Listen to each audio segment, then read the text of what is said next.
আবার বাংলাদেশ ক্রিকেট বোর্ডের সভাপতি হয়েছেন আমিনুল ইসলাম বুলবুল।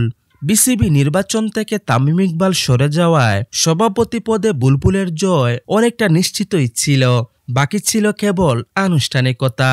গত 6 অক্টোবর সন্ধ্যা 7টার পর সেই আনুষ্ঠানিকতা সম্পূর্ণ হয়।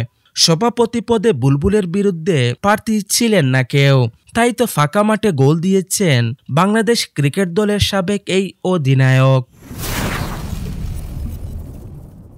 বিসিবির সভাপতি নির্বাচিত হওয়ার পরপরই সংবাদ মাধ্যমের মুখোমুখি হয়ে কথা বলেন আমিনুল ইসলাম বুলবুল।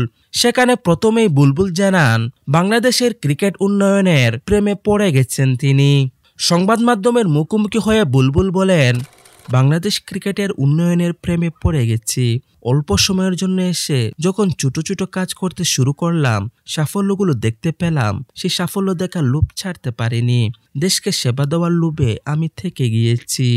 বিসিবি নির্বাচনের ঠিক আগ মুহূর্তে তামিম ইকবাল সহ ক্লাব ক্যাটাগরির বেশ কয়েকজন কাউন্সিলর নির্বাচন বর্জন করেন। আবার বিসিবির সভাপতির দায়িত্ব হারানো ফারুক আহমেদ সহসভাপতি নির্বাচিত হয়ে বোর্ডে ফিরেছেন। এবার সকলকে নিয়ে সব চ্যালেঞ্জ মোকাবিলা করতে চান দেশের প্রথম টেস্ট সেঞ্চুরিয়ান বুলবুল।